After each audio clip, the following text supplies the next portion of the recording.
con la IDFIC, y que nosotros en realidad repasemos un poquito el concepto de difusión, ¿sí? Entonces, para el inicio de esta unidad del sistema respiratorio, que es lo que vamos a empezar a ver ahora, vamos a analizar esta difusión de gases, porque al fin y al cabo nosotros ya hemos visto el transporte de uno de los fluidos importantes, que es la sangre, a través del sistema circulatorio, pero nos falta otro fluido importante, que es el aire, que ingresa y que sale desde y hacia los pulmones, porque en realidad ahí está la concentración de gases importantes que nosotros tenemos que meter a la sangre. Entonces tengo que poner una barrera entre el aire y entre un medio, ¿sí?, acuoso, como es la sangre. Que en realidad, a ver, esto lo hacen todos los seres vivos, o sea, todos, porque los que nosotros decimos respiran por simple difusión, respiran es porque están llevando desde el aire, desde ese medio, hacia el interior, y están haciendo un cambio. Lógicamente, los que son de vida acuática, ese gas está disuelto en un medio acuoso. Sigue siendo un gas, la partícula que tiene que viajar, pero viaja desde un medio, digamos, acuoso, disuelto en ese medio acuoso, y se va a otro medio disuelto también, ¿sí?, que puede tener concentraciones sumamente distintas, como le pasa a un pez de agua dulce o un pez de agua salada, ¿sí? Pero al fin y al cabo estoy transportando ese gas por una barrera para meterlo dentro del medio líquido. Bien, a ver, primero que nada, para poder entender y meternos un poquito más de lleno a lo que pasa a nivel respiratorio o de nuestros sistemas de órganos, lo que nosotros vamos a hacer en el día de hoy es tratar de introducir un poco este tema de respiración, no tomándonos nosotros como los únicos protagonistas, porque realmente no lo somos. El proceso de respiración es un intercambio que se va dando en distintas fases, pero en nosotros, para entender la complejidad de lo que vamos a trabajar en esta unidad, tiene tres partes básicas, ¿sí? O sea, como tres fases de respiración. Desde un medio más grande hasta un medio más chico, hasta que llega a la célula, que es la que necesita después ese aire, porque tiene el oxígeno necesario para llevar a cabo el proceso de respiración celular. Entonces, cuando yo hablo de respiración, hablo de por lo menos tres niveles distintos de respiración. En nosotros, que tenemos el órgano de formación, digamos, más complejo, que serían los pulmones, no nosotros nada más, o sea, lo tenemos nosotros, lo tienen las aves, los reptiles, incluso los anfibios también. La ventilación pulmonar es el mecanismo mediante el cual el aire ingresa al pulmón a través de la inspiración y sale a través de la expiración. ¿Eso qué quiere decir? Que hay una maquinaria, hay un centro de control dentro del sistema nervioso central que va a llevar a cabo este proceso de ventilación pulmonar y lo va, digamos, controlar, ¿sí? Entonces, esta ventilación pulmonar es como, ¿qué es lo que me hace encender o apagar la bomba, ¿sí?, que serían los músculos, que hacen llenar de aire este pulmón y después volverlo a sacar, ¿sí? Una bomba, o sea, que está bombeando justamente ese aire hacia el interior del cuerpo y saca el exceso. ¿Para qué yo hago esto? Y a través de todo un sistema de tuberías, digamos, fuera de las células de nuestro cuerpo. Y bueno, porque los organismos grandes como nosotros no tenemos la capacidad de hacer intercambio gaseoso en cada una de nuestras células con el exterior. Entonces no me queda otra que alguien me lo meta al interior y se distribuya. Pero ni siquiera este sistema respiratorio me alcanza para distribuir a cada una de las células. ¿Por qué? Porque en animales más sencillos, donde no se puede hacer simple difusión, pero sí este sistema de tuberías ingresa al cuerpo y puede distribuirse a cada una de las células, como le pasa a un artrópodo, que tiene un sistema de tráqueas que se meten y van y caen en pequeñas lagunitas en las cuales después obviamente el individuo recolecta el oxígeno y chau, casi como que llego a todas las células. Pero tampoco nos sucede a nosotros u otros animales más complejos, en donde no solo o sea, necesito meter aire al cuerpo, sino que además de eso no me alcanza. Y necesito un sistema de transporte, que es el que nosotros ya hemos visto, el sistema circulatorio, que recorra cada una de las partes del cuerpo para llevar a cabo este proceso, ¿sí?, de intercambio.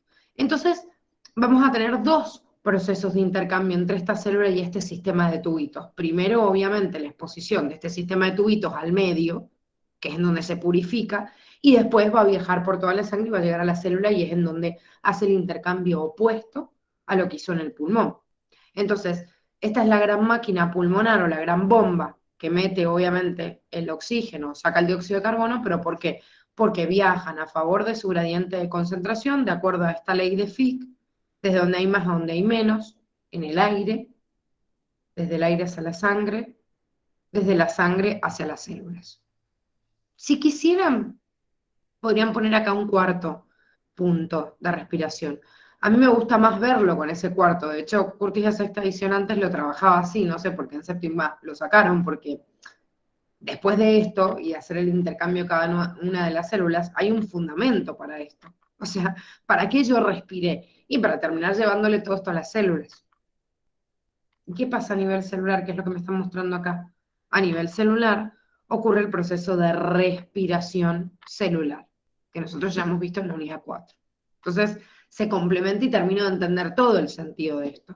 De hecho, el dióxido de carbono también sale de ese proceso de respiración celular. Entonces, voy desde la gran maquinaria que me mete ese aire y que hace ese intercambio hasta la, digamos, la superficie más chiquitita que sería la célula.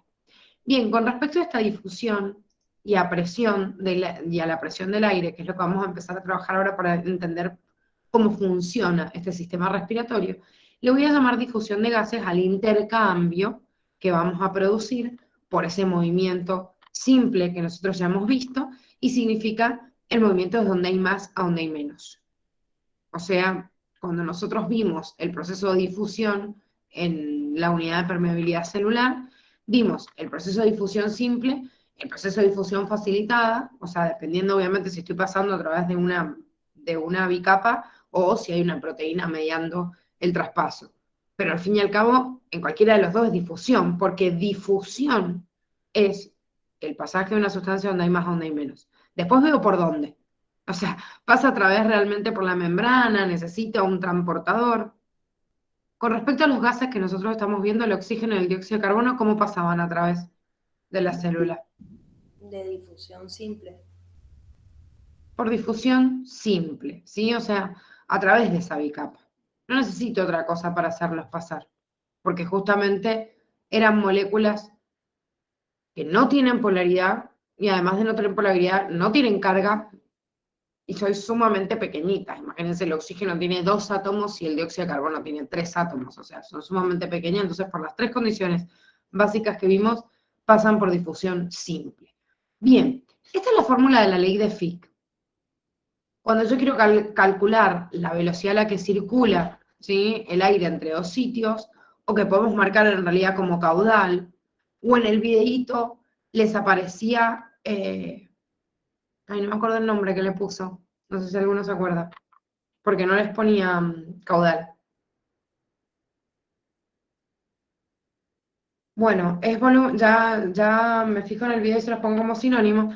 Igual Curtis obviamente lo trabaja así. Esa Q es el mismo caudal que ustedes vienen marcando, que vienen trabajando desde física, ¿sí? O sea, una cantidad de volumen que yo muevo por una cantidad de tiempo. Entonces, ¿cuánto volumen de ese aire o volumen de un determinado gas yo puedo transportar a través de una membrana? Esto depende. Primero, esto que dice D, que es el coeficiente de difusión, en el videito les ponía como otra incógnita, se lo simbolizaba con letra A, y después les ponía la superficie. Da igual, o sea, le puedo poner X, le puedo poner lo que sea, dependiendo del tipo de bibliografía. Lo importante es que ustedes sepan que esa D me está hablando justamente del coeficiente de difusión, es una constante de esa sustancia para pasar a través de una membrana. ¿Qué quiere decir esto? Que el oxígeno no tiene la misma facilidad de pasar a través de la bicapa de fosfolípidos de cualquier membrana que el dióxido de carbono. O que otra partícula, ¿sí?, que la urea o que el agua. Cada uno tiene su coeficiente de difusión, que es la probabilidad de que se cuele entre medio de esas colitas de fosfolípidos y pase hacia el otro lado. Y eso se mide, obviamente, con digamos, un valor estático, que justamente por eso es un coeficiente, porque se supone que idealmente la composición de las membranas celulares es más o menos la misma.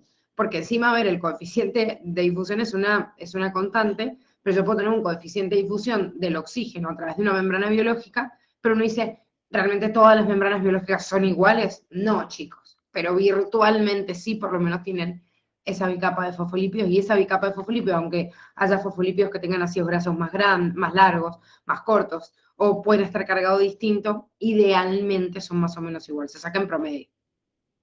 O sea, esto es estadística pura, obviamente, hago una estadística de todos, el valor del tiempo que logra pasar esa sustancia para el otro lado, y bueno, saco un coeficiente. O sea que este valor no nos importa y no lo vamos a tener en cuenta, no se tiene que saber el coeficiente de difusión de esas sustancias. El área, que esto se explica bastante bien en el video, por la cual difundo una sustancia, es algo muy importante para nosotros entender que no va a ser lo mismo el intercambio gaseoso de una personita que se está desarrollando y que tiene un pulmón más chiquitito, por ejemplo, un niño, y encima que el árbol traqueobronquial se sigue ramificando en las primeras etapas de la vida, que un árbol que ya empieza a crecer o empieza a diferenciarse y a sacar más ramilletes. ¿Por qué? Y porque todo el árbol traqueobronquial, si yo lo mido, va a tener una determinada superficie, que no va a ser la misma superficie de intercambio que un niño. Y es una variable que está arriba en la ecuación o ley de Fick o en la ecuación de difusión. ¿Sí?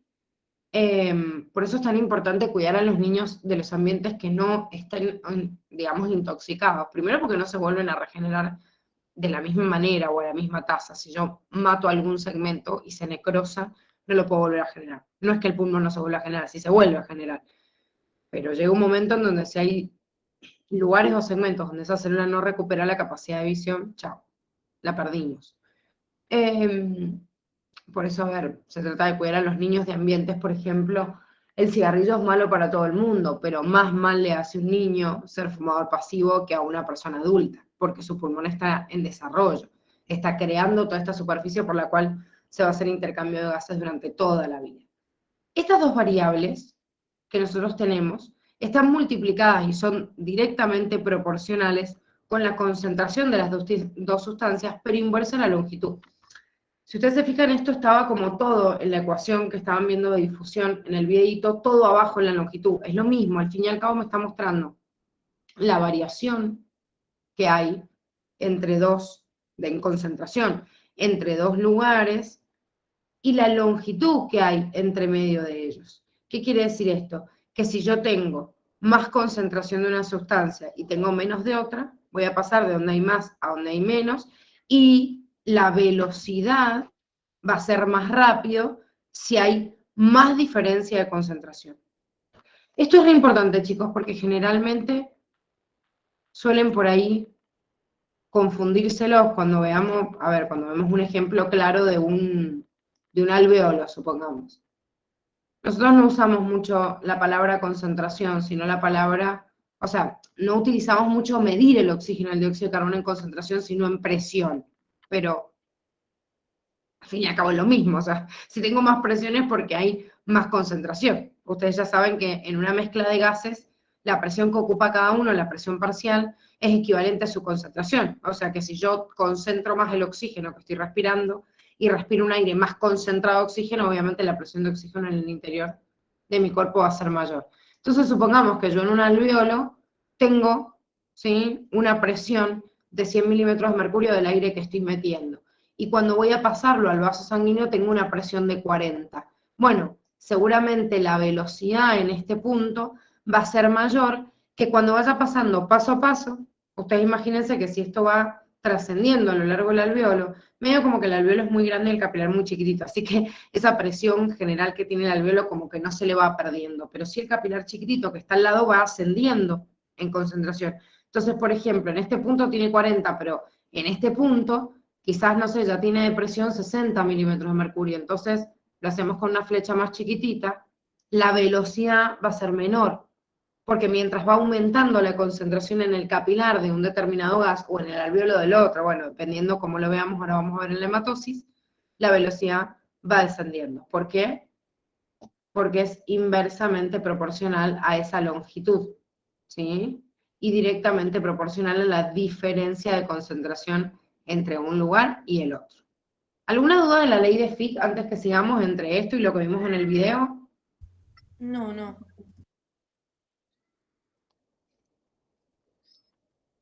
¿No? ¿Ninguno?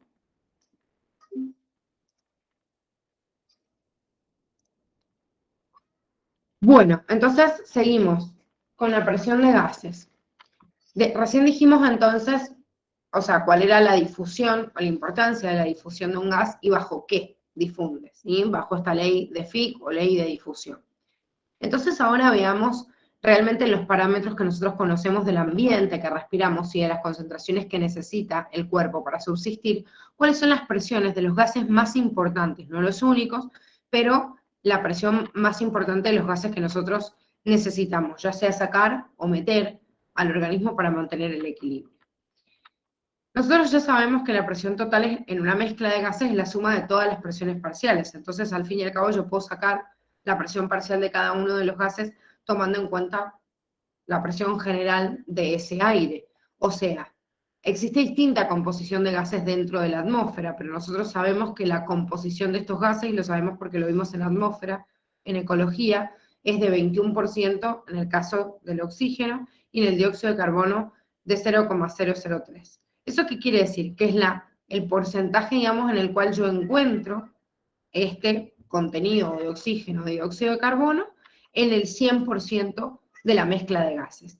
Si esto ustedes lo llevan o lo comparan con una atmósfera de presión, o sea, 760 milímetros de mercurio, me va a dar una presión determinada de cada uno de ellos. Ojo, que esta es la presión, obviamente, de una atmósfera en condiciones normales, de temperatura y de presión, o sea, al nivel del mar y más o menos a 20 grados. Lógicamente, si hay una presión menor, por ejemplo, nosotros acá no tenemos una presión de una atmósfera, sino más o menos de 0,96. Entonces, si hay una presión obviamente distinta, la composición de los gases va a ser distinta. Si yo entro en un lugar donde el aire está contaminado o está enviciado, obviamente va a haber más cantidad de dióxido de carbono que el porcentaje que estamos viendo acá, o va a haber en relación menos cantidad de oxígeno, ¿sí? Dependiendo de la composición. Muchas veces se compara y se saca la presión, digamos, atmosférica del aire seco y del aire húmedo. Esto es lo que tienen comparado acá, ¿sí? En este trayecto. ¿Pero por qué les hacen esta comparación?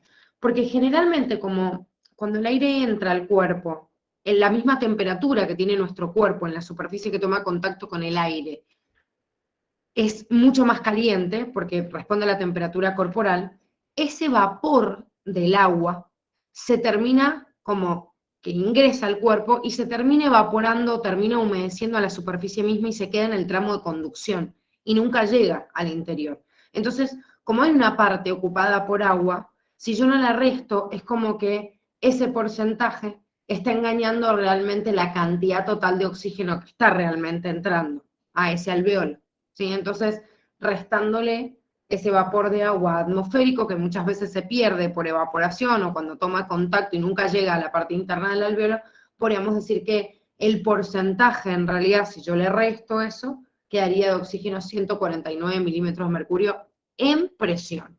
Volvemos a lo mismo. ¿Por qué mido presión? Podríamos medir, chicos, concentración y no presión. Se utiliza más, o sea, como utilizar la palabra presión, porque en realidad la presión de un gas es lo que ejerce, como nosotros ya hemos visto, la presión es la fuerza por unidad de superficie para traspasar un determinado, ¿sí?, punto de contacto, como para hacer la hematosis, o no solo la hematosis a nivel pulmonar, sino el intercambio de gases con los capilares. Entonces, se utiliza esa unidad, pero podríamos sacar concentración. Y vuelven a ser equivalentes. O sea, subo la presión, sube la concentración, o subo la concentración, sube la presión. Pero por favor, no se confundan que yo esté midiendo en presión porque me es más ameno, porque es un gas, no se confundan como vimos en la unidad anterior y como vamos a repasar en esta también, de que lo que pasa por sangre, la cantidad de oxígeno, dióxido de carbono que pasa por sangre, va a ser censado por un presoceptor porque yo esté expresando la cantidad de presión que hay de este oxígeno en el aire o disuelta en sangre porque la estoy expresando en presión y no en concentración. Porque es una sustancia química. Entonces, un quimio receptor es el que se encarga de censar si tengo la presión correcta o no y necesito aumentar la frecuencia respiratoria, disminuirla, o lo que fuera el mecanismo de compensación que necesite para poder igualar. ¿Sí? Se mide en presión, pero reconocer que es oxígeno y dióxido de carbono, no lo reconoce un presoceptor.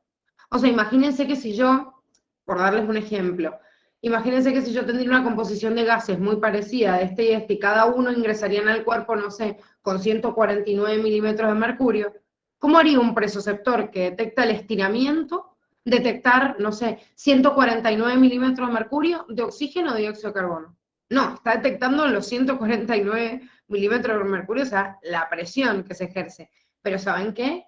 Esta presión no le importa nada al presoceptor, porque este gas es el 21% de toda la mezcla total de lo que yo estoy respirando. Pero encima en la sangre es una mezcla ese oxígeno con un montón de otras partículas más. Entonces el presoceptor sensa el estiramiento no del oxígeno, del dióxido de carbono, de la sangre en sí, de cada componente que forma parte de la sangre. Para yo detectar qué tipo de sustancia es, lógicamente tengo que tomar en cuenta su naturaleza química.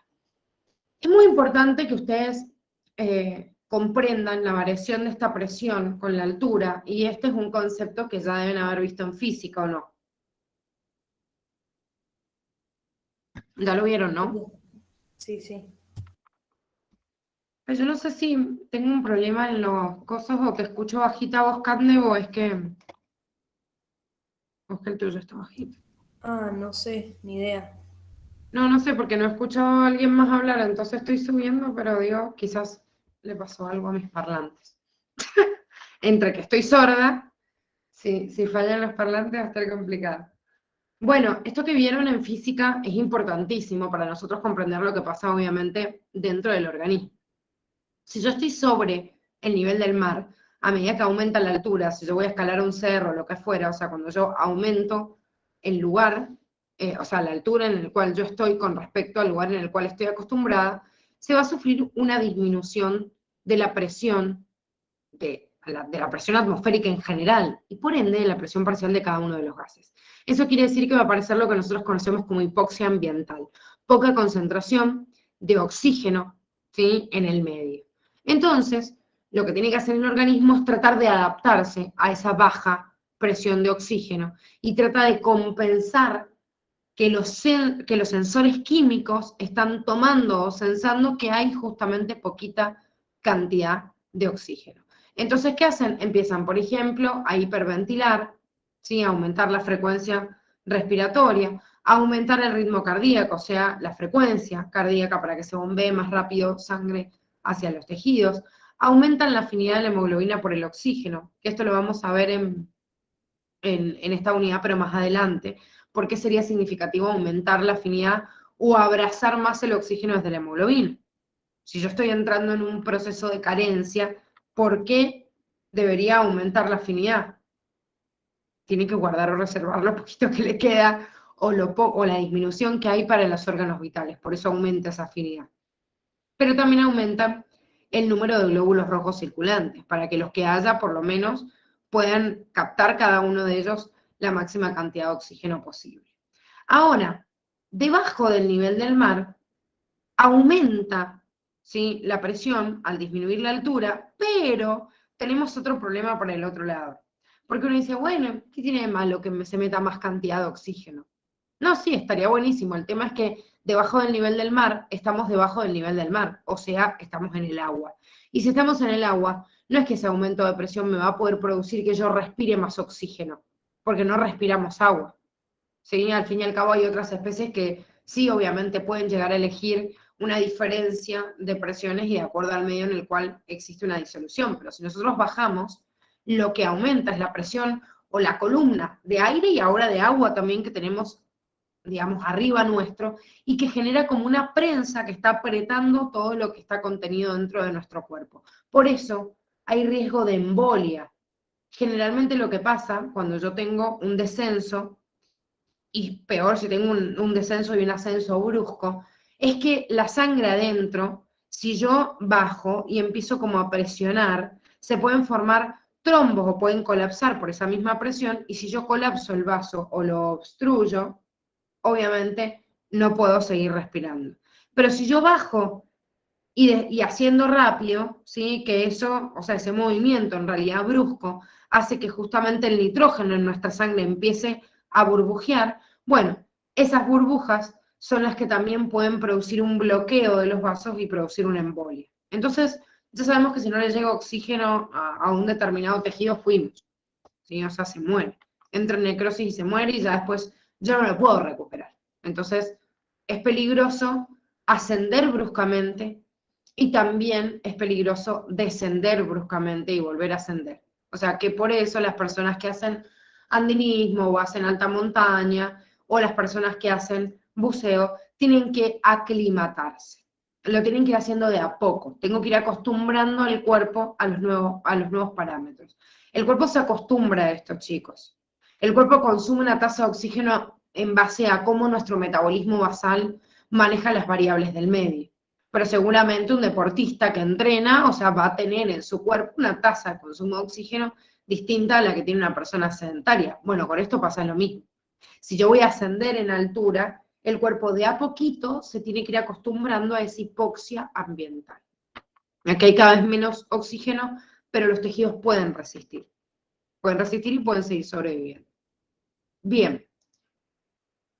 Vamos a la evolución de este sistema. Vamos a hacer hoy nada más una introducción muy cortita del sistema humano, pero lo más importante hoy es que veamos qué es lo que pasa en las otras partes, o sea, en los otros organismos que rodean al ser humano y cómo ha ido evolucionando hasta llegar a este sistema respiratorio complejo.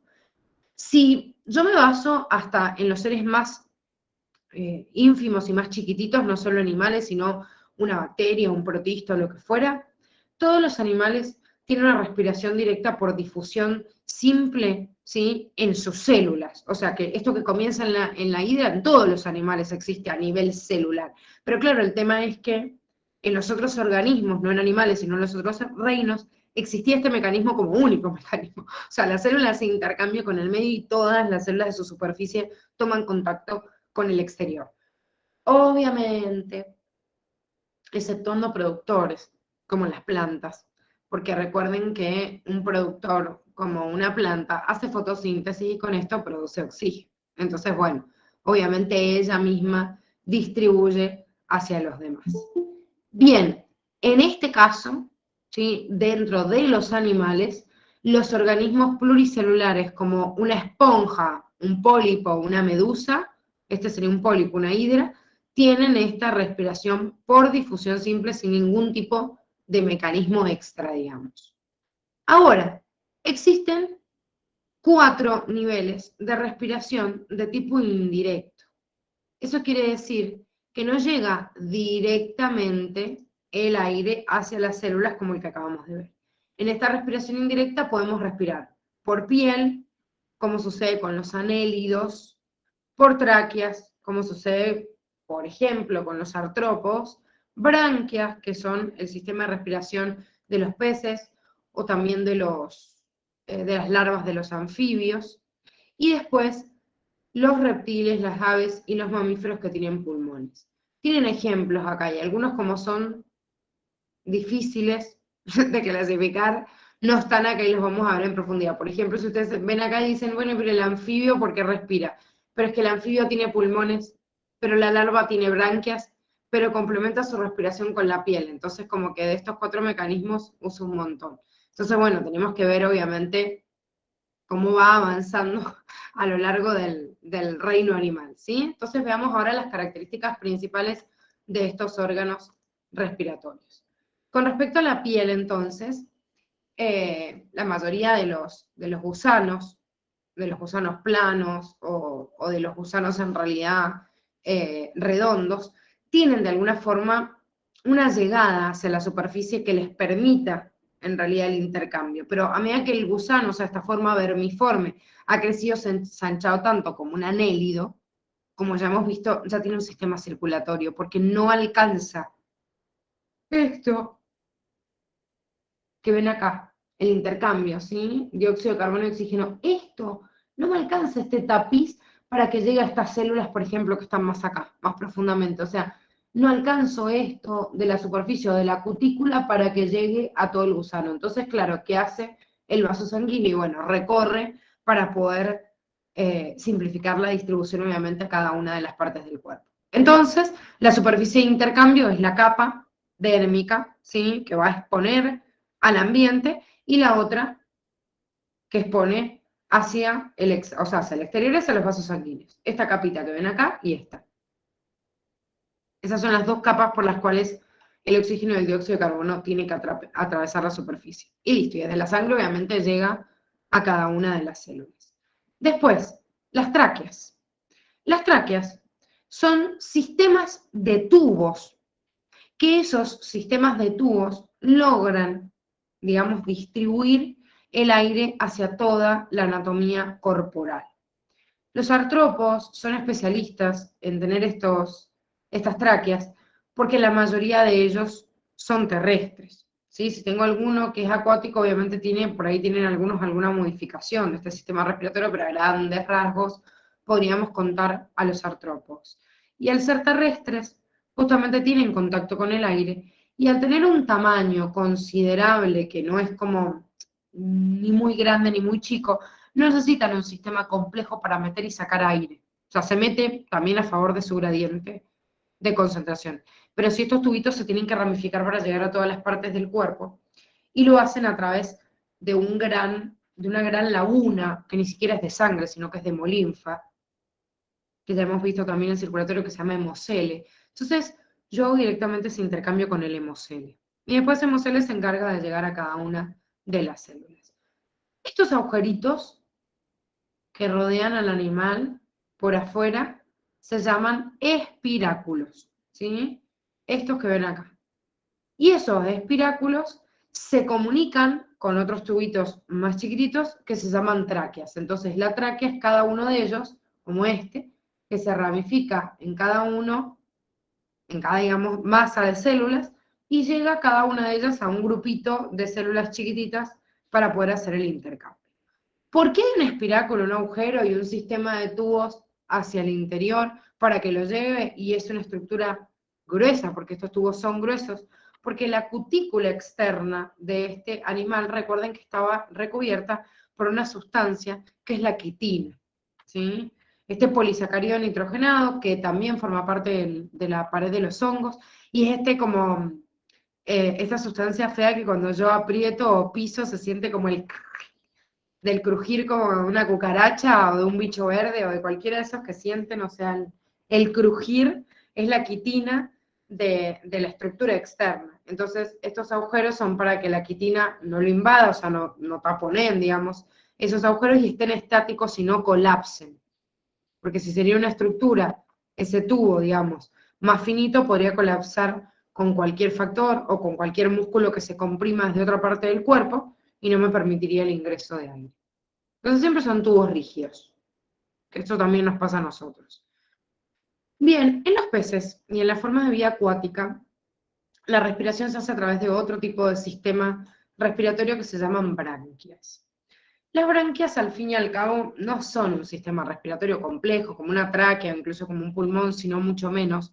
Es una abertura que permite, en realidad, a través de una evagenación desde el interior, una ramificación muy vascularizada que genere una contracorriente con la corriente de agua que puede ingresar a ese organismo, que puede salir.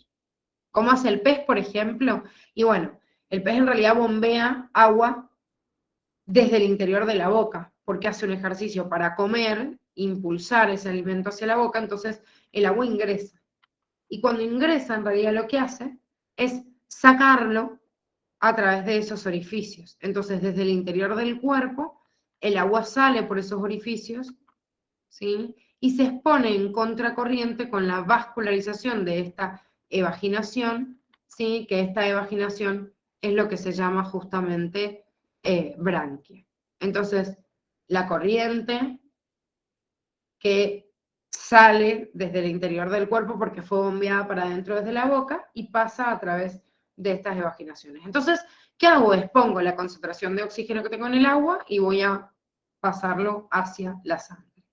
Un punto importante en este tipo de respiración es que la concentración de oxígeno en el agua es mucho más baja que en el aire.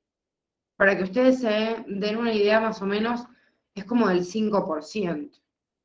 O sea que si es como el 5%, como mucho digo, voy a gastar mucha más cantidad de energía. Por eso dice, gastan el 20% de su energía en la ventilación y están boqueando todo el tiempo. El pez no está tan cagado de hambre para estar todo el tiempo así boqueando, o sea, metiendo, digamos, comida. Lo más importante es que está metiendo esa presión de agua para que el agua pueda generar, a través de este mecanismo de contracorriente, digamos, sacar ese contenido.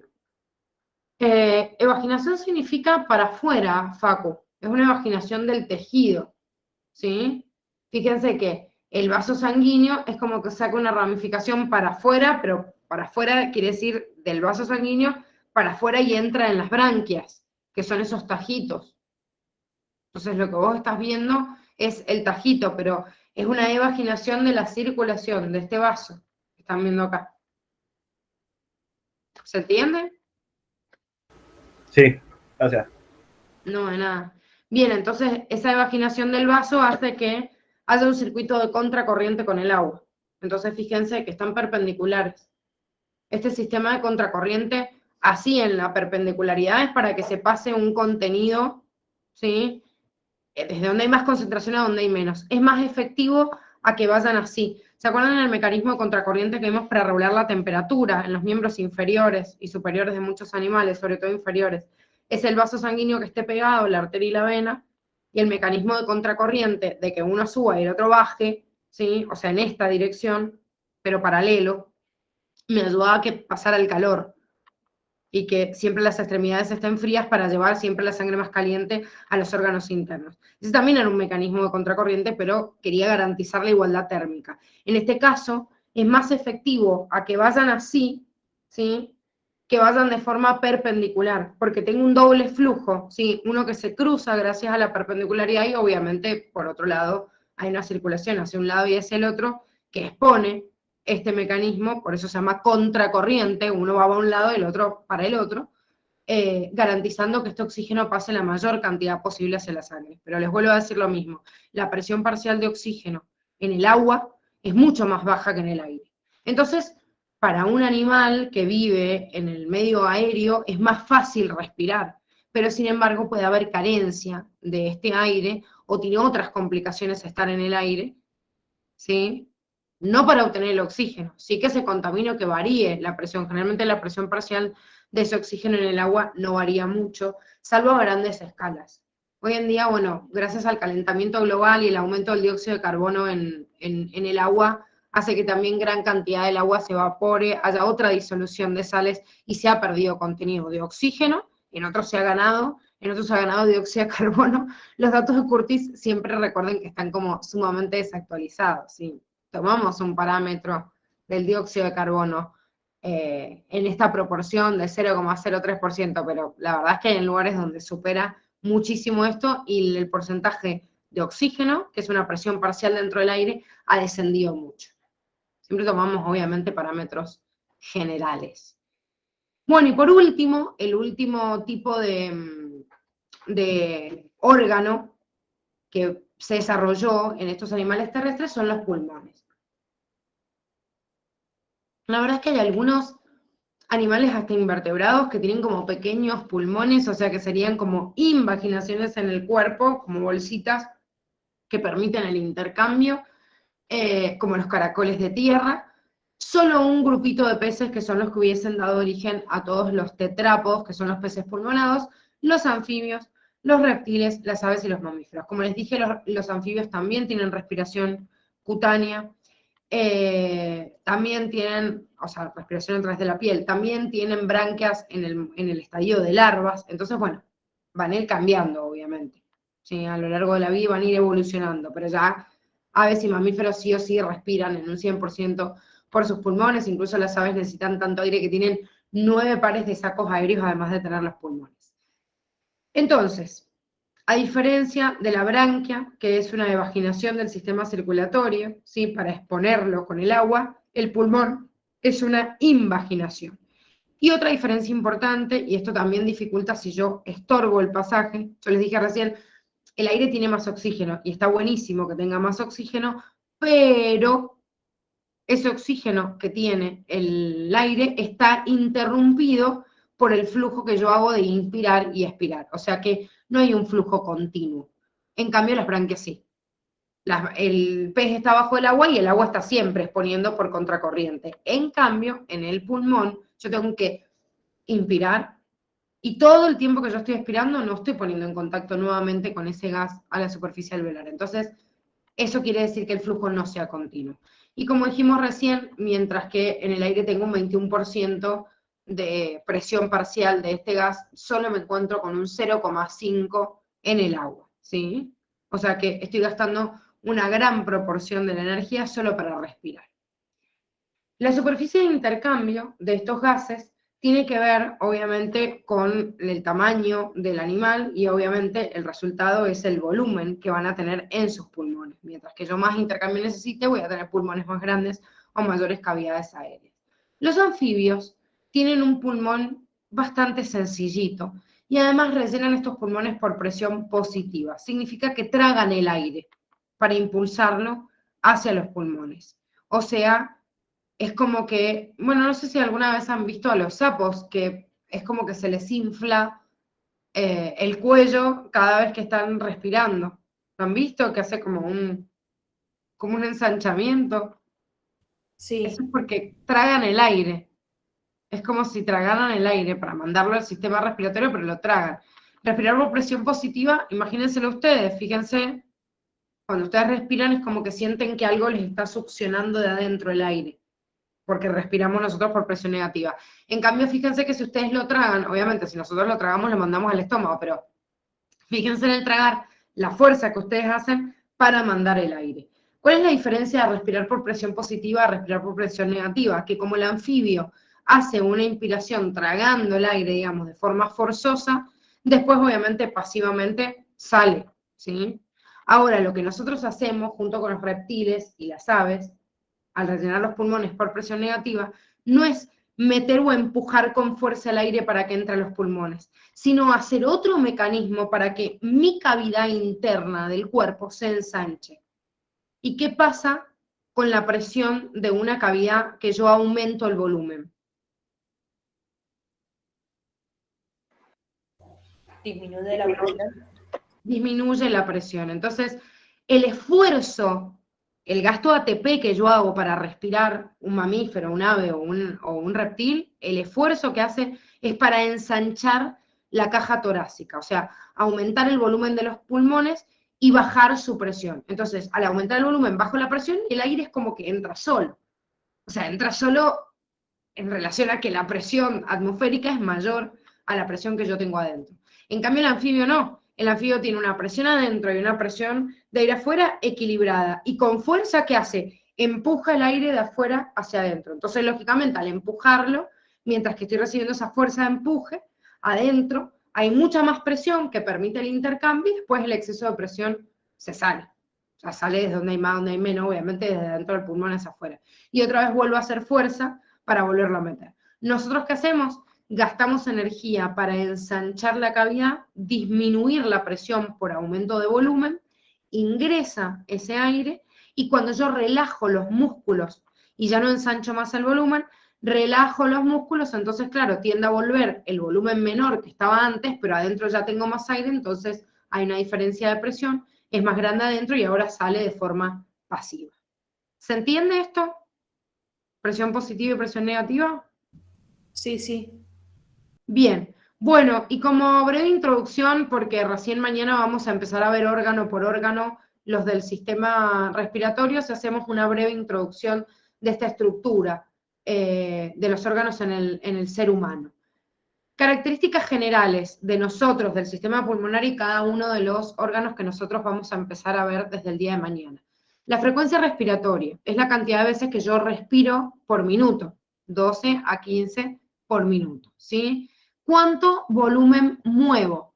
La verdad es que yo puedo mover distintos volúmenes dependiendo si hago una inspiración forzada o no, que lo vamos a ver más adelante, pero en promedio meto y saco más o menos unos 500 mililitros en inspiración y expiración. 500 mililitros es medio litro, de lo cual gran cantidad de él, aproximadamente entre 150 y 200 mililitros se queda como frenado en el espacio muerto, que se le llama, o sea, todas las vías de conducción, y no llega a hacer intercambio o hematosis. Pero bueno, más o menos podemos decir que ese es el volumen que yo meto. Bueno, a ver, si la frecuencia respiratoria es la cantidad de inspiraciones o expiraciones por minuto, y yo tengo de 12 a 15, y en cada una de estas inspiraciones estoy moviendo medio litro 0,5 por 12 les va a dar 6, ¿sí? Por 15, 7,5. Por eso me dice más o menos yo estoy moviendo entre 6 y 8 litros de aire por minuto. De lo cual, un porcentaje de ese aire, de todo ese aire que yo estoy inspirando, va a tener oxígeno, ¿sí? Y se va a mover un determinado volumen de oxígeno y de dióxido de carbono del medio hacia el alveolo para que haya también un intercambio, en el cual, como la difusión del gas es mucho más fácil, se acrecenta mucho el caudal de dióxido de carbono. Ojo con esto, porque esto es proporcional a la cantidad de oxígeno que trae el aire con respecto a la sangre y el dióxido de carbono que traen las células con respecto al aire también. Por eso se mueve una cierta cantidad. Porque si ustedes igualan esto con la presión van a decir, no, pero si la presión del dióxido de carbono era mucho más baja que la del oxígeno. Sí, sí, pero acá estamos viendo cuánto volumen se está moviendo. De acuerdo, obviamente, a la presión de aire que genera que se genera en el sistema por la respiración, pero por otro lado la presión del dióxido de carbono, por ejemplo, que se va a generar en el interior del cuerpo porque cada célula sacó ese dióxido de carbono como desecho. La clasificación de todo el árbol traqueobronquial de nuestro sistema respiratorio se divide en estructuras, ¿sí? De acuerdo a su característica anatómica o estructural, digamos, y a su característica funcional. Cuando yo divido el sistema respiratorio de acuerdo a la porción estructural, estoy diciendo en qué lugar está ubicado. Entonces ese lugar de punto es la comunicación entre la vía respiratoria y la vía digestiva. Entonces decimos, vía aérea superior es la nariz, cavidad nasal, la faringe y todas las estructuras que rodean, digamos, a esa faringe. Pero desde ahí para abajo lo voy a considerar inferior. Laringe, tráquea, bronquios y pulmones. De hecho, muchas veces la laringe también se considera como de vía superior. No sé, yo les anoté acá lo que les pide, ni siquiera esto es de Curtis, es de un libro de fisiología que se los complementa la Facu, porque este contenido, esta partecita de descripción lo tienen que ver como del cuadernillo de la Facu porque está mucho más desarrollado o especificado que lo que hay en Curtis y se los pide así la Facu. Pero bueno, digamos que sería como el punto clave de control y a veces dicen, por ejemplo, una laringitis la toman como una infección de la vía superior y no inferior. Bien, ahora, ¿cuál es la clasificación funcional? La clasificación funcional es ¿para qué sirve una vía u otra? Y ahí tenemos dos funciones, solo una partecita muy chiquitita abajo, desde el bronquiolo respiratorio porque no tiene cartílago que le impide el intercambio, que es la última parte, bronquiolo, conductos y sacos alveolares y alveolos, en donde se puede producir el intercambio gaseoso o hematosis. Todos los otros segmentos del sistema respiratorio son solo de conducción. O sea, la nariz, la faringe, la laringe, la tráquea, bronquia, por más de que sean, digamos, estructuralmente vías aéreas inferiores,